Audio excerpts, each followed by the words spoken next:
Now let's talk about expenses.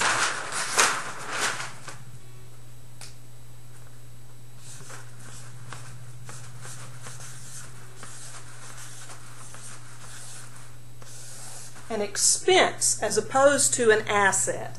An expense is the cost of resources used in the process of earning revenue.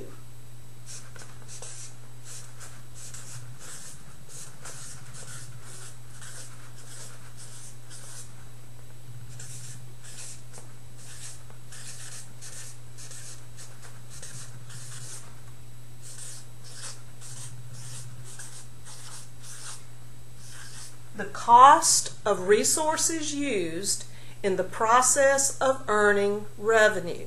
Now, some examples of expenses are rent expense, salaries expense, commissions expense, utilities expense. These are all the cost of those resources, the cost of the electricity and the gas used in the process during the same period in which we earned revenue. Salaries, commissions, the cost of our human resources, what we pay our employees to sell that product.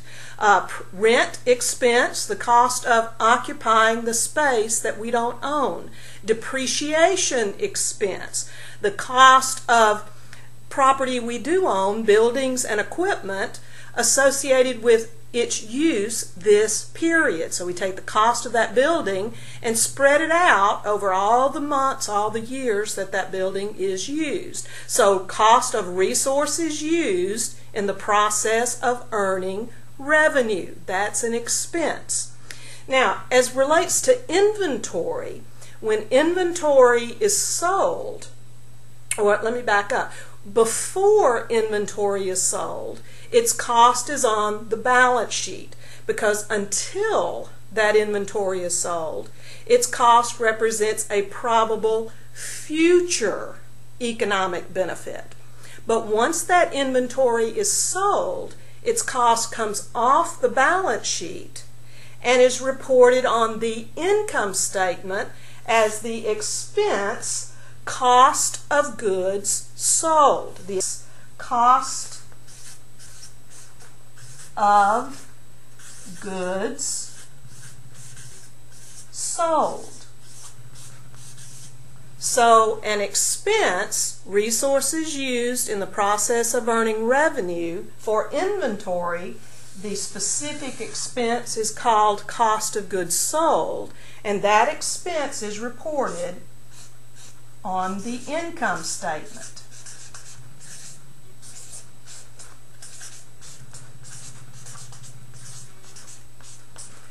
So, asset reported on the balance sheet, probable future economic benefit.